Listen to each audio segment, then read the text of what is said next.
Welcome to UO Today. I'm Paul Peppis, Director of the Oregon Humanities Center. My guest today is journalist Alisa Roth, author of Insane, America's Criminal Treatment of Mental Illness. Roth's work has been broadcast on Marketplace, NPR, and The World. Her stories have appeared in the New York Times, the New York Review of Books, and Gastronomica, among other publications.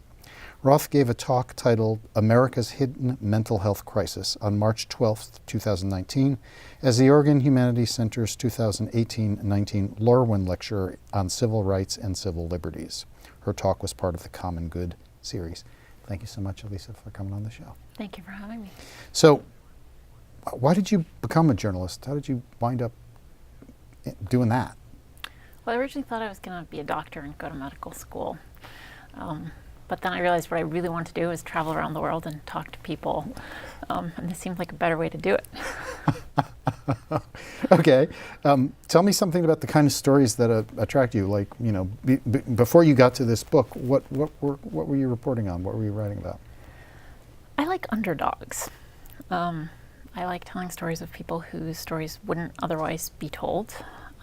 So I've done a lot of work on refugees, both from the Iraq War and from the Syrian War, undocumented immigrants in the United States, people who fly under the radar in a variety of ways. Interesting. So what inspired you to write Insane, America's Criminal Treatment of Mental Illness? I was doing a lot of work on the issue of mass incarceration. And I started looking at it and I realized that we've come to agree that race is a big piece of it, and we're starting to come to the understanding that poverty and inequality is part of that story. And there was this third piece of it that kept coming up, but I felt like nobody was talking about it.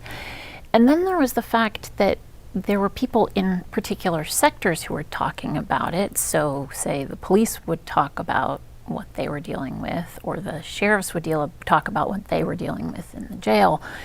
But nobody seemed to understand that it really spanned the entire system. And not just the entire system, but it was happening in Oregon, but it was also happening in California and Minnesota and New York, and nobody was talking about that. And so I was very excited to be able to try to put those pieces together. So can you say a little bit about the double entendres in the book's title? I think there's a couple of them, but correct me if I'm wrong. Well, insane, of course, is a questionable word. We do use it in the legal system, but it's a questionable word. But it calls our attention to how insane this is. And we can say that we're talking about the people with mental illness who are caught in the system, but I think we can also equally, or maybe more so, talk about how insane it is how we're treating people with mental illness in this country. It also seems to me that there's something criminal about the way that they're getting treated. That is absolutely correct. We call them criminals because they have been put into our jails and prisons, but I would argue that we're really the criminals for how we're treating them. So you begin the book by talking about Ken Kesey's celebrated 1962 novel, One Flew Over the Cuckoo's Nest, and we're at the University of Oregon. The Kesey farm is right up the road. Kesey went here. So I have to ask you, why did you start there? Why did you start with Kesey? Because there are so many people in this country for whom One Flew Over the Cuckoo's Nest is our mental health care system. It's what's wrong with our mental health care system. It's what we need to fix about it. And it's the cause, what we saw in that book and in the movie is the cause of where we are today, that our jails and prisons are our mental health care centers. So I think it's widely believed that the current crisis in the care of people with mental health problems is primarily the result of a kind of widespread shutdown of psychiatric hospitals like those that are portrayed in Cuckoo's Nest. And in fact, arguably, part of the reason why that movement happened was because of that book and that film. But one of the things that your book is careful to do is to say it's more complicated than that. So tell us some of the ways in which it's more complicated than that. For starters, it suggests that what we saw in Run Flew Over the Cuckoo's Nest was the first time this happened, that we had all these people living in the asylum, we shut the asylum down, and without the treatment they had been getting in the asylum, suddenly these people were committing crimes and ending up in jail and prison, which were now our new asylums. The sad truth is that we can go back to the time before we were even a country and see that we have never known how to handle this. We understand that people with mental illness need care, treatment, help, whatever you want to call it, but we don't know how to do that or where to do that. And we can see that starting from that, again, from the 1750s, 1760s, we were putting people with mental illness into jail, and the only crime was that they didn't fit into the rest of society. And I mean, they come out of the psychiatric hospitals, they're, you know, on the streets, their behavior is non-normative, they get arrested, they go into the prison system, they go into the criminal justice system. I'm not sure many people realize that the majority of treatment for mental illness in this country happens in prisons. Tell us a little bit about that part of the story. Well, for starters, we should say that despite what many of us think, even in the time of Ken Kesey, most people with mental illness were not in a hospital or an institution or asylum. They were living in the community and getting whatever care they were getting out in the community. Nowadays, as we know, there's not enough care in the community. There never has been. People who are ending up in jails and prisons who have a mental illness, and they're ending up in disproportionate numbers. People in jails and prisons are the only group of Americans who have a constitutional right to health care, which is, I would argue, another form of insanity. And so in the jails and prisons, we are required to provide mental health care. But the way the courts have left it, it's been mostly up to the states and in many cases to the jails and prisons themselves to decide what that means and what that looks like. And so in many cases, it means no therapy at all, or therapy that lasts 2 minutes and is shouted through a steel cell door, or is done in front of a group of other people being held in the jail or prison in a culture where showing weakness is something that you want to avoid at all costs. There tends to be both under medication and over medication. So there are people who a psychiatrist would tell you desperately need medication and they're not getting it, or they're not getting the one that works, or they're not getting enough of it that works, they're not getting it often enough. There's also over medication. So like we saw in the asylums back in the day, giving people lots of drugs so that they are quiet and quote unquote behave is a very easy way to provide psychiatric care. So how did you gain access to prisons and jails? I mean, they were like, come on in, tell the story. How did that work? You know, in some cases they absolutely were. The LA County Jail, which has had a terrible history of how it deals with people generally and people in particular with mental illness, was really ready to say, we've turned over a new leaf. We understand that we're up against a horrible, difficult situation. We're doing the best we can. Come and see it. I got amazing access there.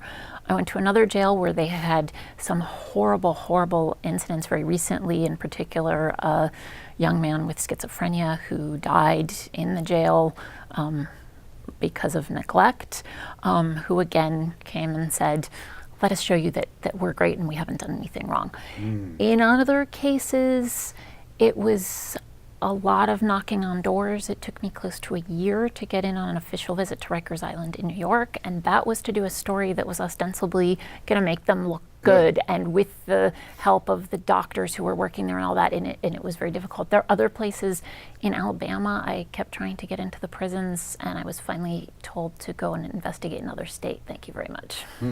So let's talk about the LA County Jail, because that's an important part of your story, and you found some interesting things there. So tell us some of the things that you discovered about what's going on in that particular institution.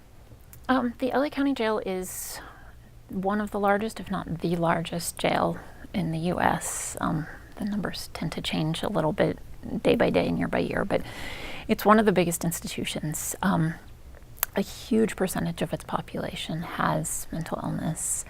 And in many cases, it's quite severe mental illness. So they have a separate wing, holds thousands of people, designated particularly for people with mental illness who've been determined are too sick to live in the general population. And you can really see you don't need to be a trained psychiatric worker to identify that these people are truly sick. So a lot of people you'll see wrapped in a blanket, hiding under the bed, and you'd be told, this is how they drown out the voice, or how they're protecting themselves. I remember a man who had taken the jail-issued underwear, which is made out of kind of a cloth, paper cloth, and torn it up and created this very elaborate jewelry, and he would stand at the door to his cell and just scream at anybody who walked by. I mean, it was quite intimidating, even with the door between us. And as in other jails and prisons, it's the deputies, the corrections officers, who are the first line mental health care workers. I should say that it's particularly noticeable, this law enforcement role in Los Angeles, because it's they're sheriff's deputies who've gone through the academy like any other deputy. So they, almost more than any other corrections worker, will say, I wasn't trained to do this. But the healthcare staff really depends on them. And so I sat in on the meetings where the sheriff's deputies are reporting back to the psychologist and the psychiatrists everything from he's sleeping all the time, he's not doing this, he's throwing things, he's spitting at us, all these things that are, first of all, not their job to be doing, but they're at a double disadvantage because since they're not healthcare workers, they have no access to the healthcare records. They don't know this person has schizophrenia or this person has depression and what's happened in the last 6 months.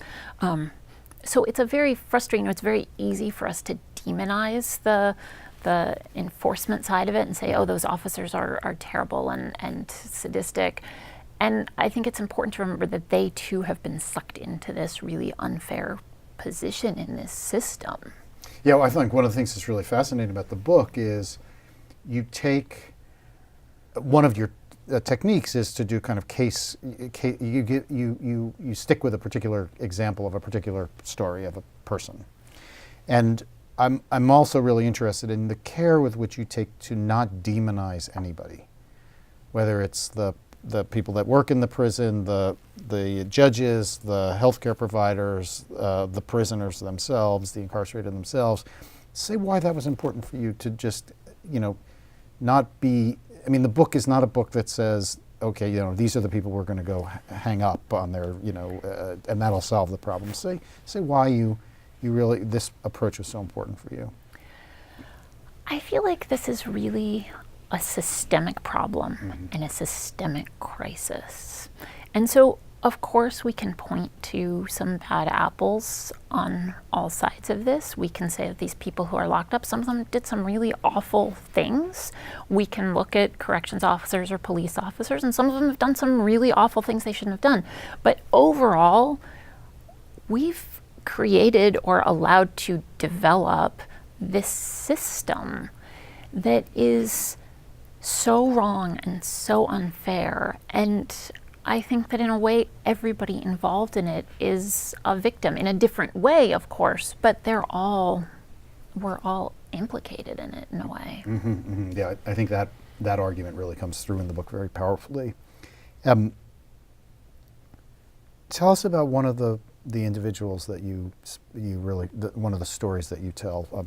There are many of them, but you can choose. But Jamie Wallace is the one that I was thinking of. But feel free to talk about any of the people that you really write about. Jamie Wallace was a young man from Alabama, and I would argue that Jamie Wallace is Exhibit A of the person who has fallen through the cracks in the system. So Jamie was born to, I would say, a lower middle class family. His dad was a truck driver. He lived with his brother and his mother and his father. He'd been born with some physical disabilities and some mental health issues. There was some history of both mental health issues on both sides of the family. He was getting mental health care already as, I think, a 6-year-old, which a 6-year-old in the public system in Alabama getting mental health care, I imagine that means he was pretty sick. Abusive parents. So a complicated family situation. And he did do something awful. He ended up shooting and killing his mother, and not just shooting and killing her, but doing it in front of his little brother. He tried to run off, got arrested and taken to jail, charged with a number of things, including trying to not get arrested and, of course, killing his mother. Was in jail for months and months and months and getting minimal mental health care. Was eventually sent to the state hospital very briefly. And after, I think it was close to 2 years or a little bit over 2 years, he decided to take a plea bargain. It was against everybody's advice, his attorney, his father, his brother, for what that's worth. But he said in court he just couldn't take it anymore. He was done. He wanted to go to prison. So he got sent to prison. The prisons in Alabama are particularly terrible. They've been cited in a recent federal lawsuit. Not enough care, not enough space, dirty, the whole, you name it, they have that problem. And Jamie was there for a while. He had, as part of his mental health history, he had had a number of suicide attempts. He would cut himself.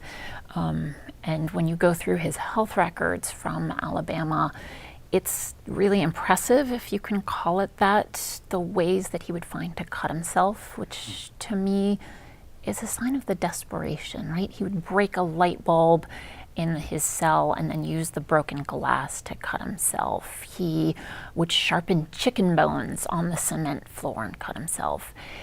And all this time he was in a cell by himself, so effectively in solitary confinement. He was a man that when you go back and look at what his doctor reports were, that he actually did better when he was in some company of other people, when he would see people. I mean, we all are, right? But he was kept by himself. He had a Bible, and I think that was it. And he was somebody who had a hard time reading besides, so he really had nothing to do. And he eventually killed himself. And it's just such a heartbreaking story, because we all failed him. We failed him pretty much from the minute he was born to the minute he died. So one part of that story is, you mentioned that he usually did better if he was in the presence of other people, but he was in solitary confinement, and many of the people that you write about have spent all their time or part of their time in solitary confinement. Why is solitary confinement so common in our prison system now? And in particular, why is it that the mentally ill wind up in solitary confinement so often?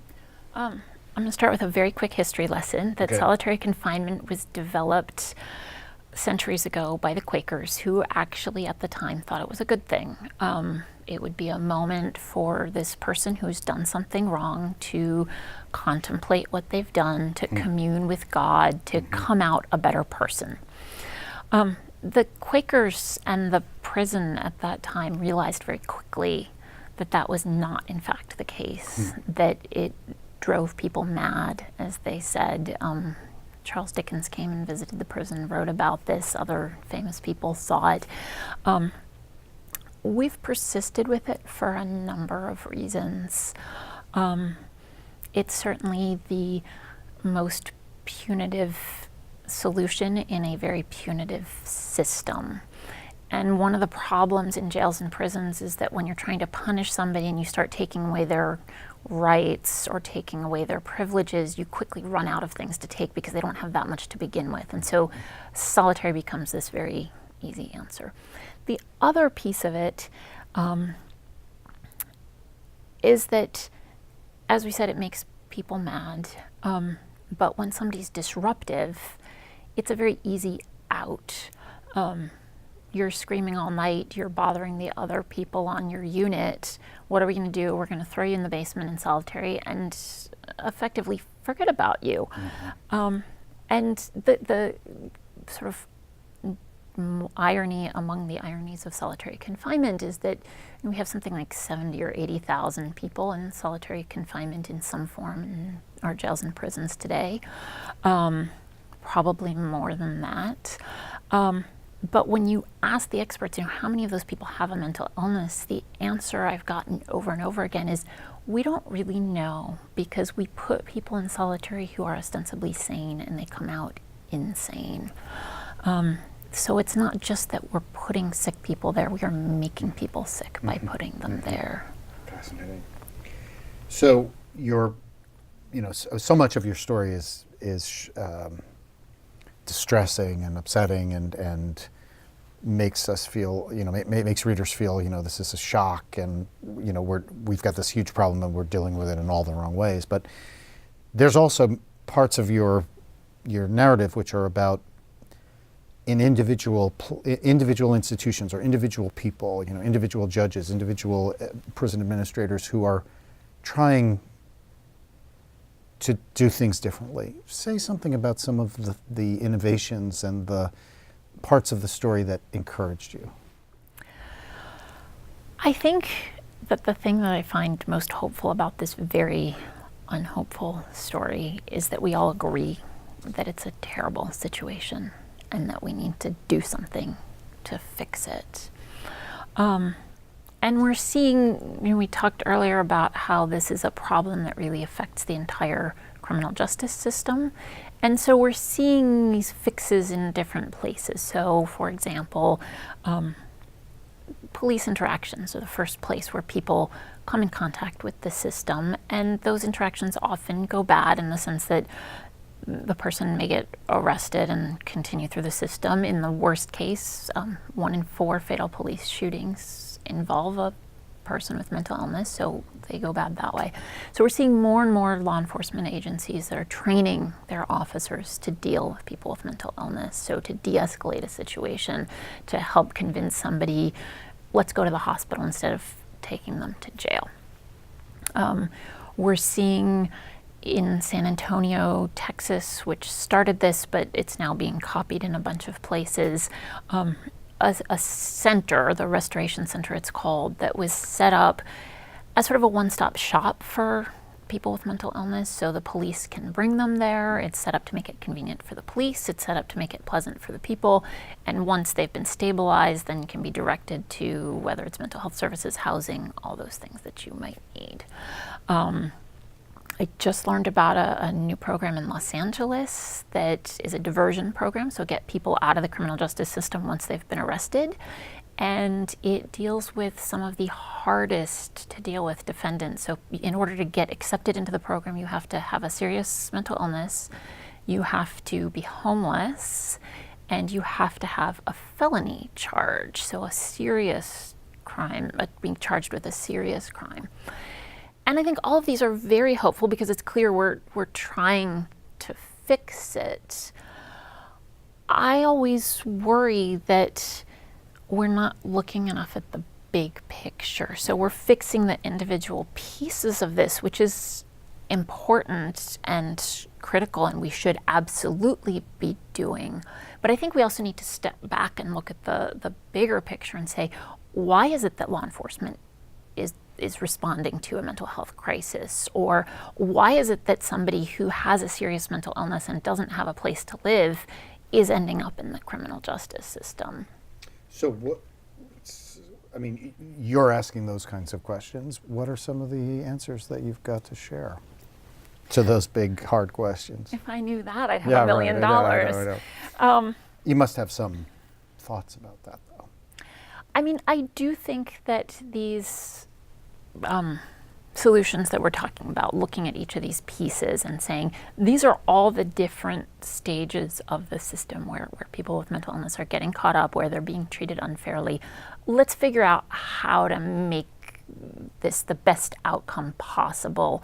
One of the things I didn't talk about, but I think is key, is that many jails and prisons are looking at improving the mental health care.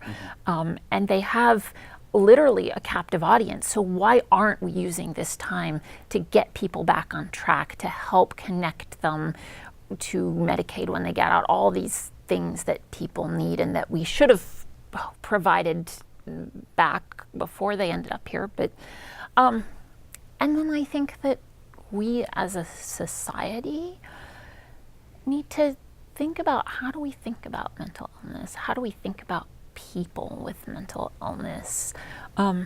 Why is it that for 250 years our default answer has been throw them in jail because we don't have to look at them?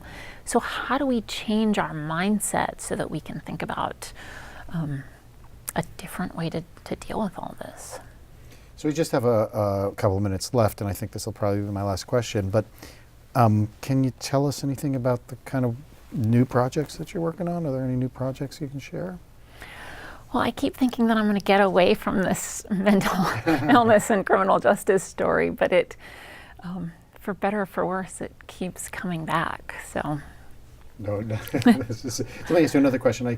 I know that one of the things you've done is look at what's happening in other countries, how other countries. Say something about what you've seen there. I think we need to think about what we are doing wrong. And the two things that I would argue that we're doing wrong is healthcare and incarceration.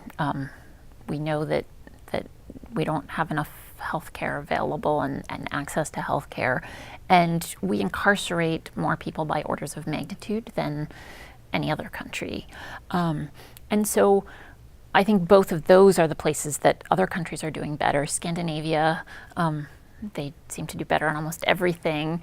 But for example, I visited one of the prisons in Norway, and one of the things we see frequently here are people who end up in the criminal justice system and get their first diagnosis of mental illness. So they've been sick their whole life, but because they've been out of the mental health care system, out of all these other things, nobody figures it out until it's too late in some sense.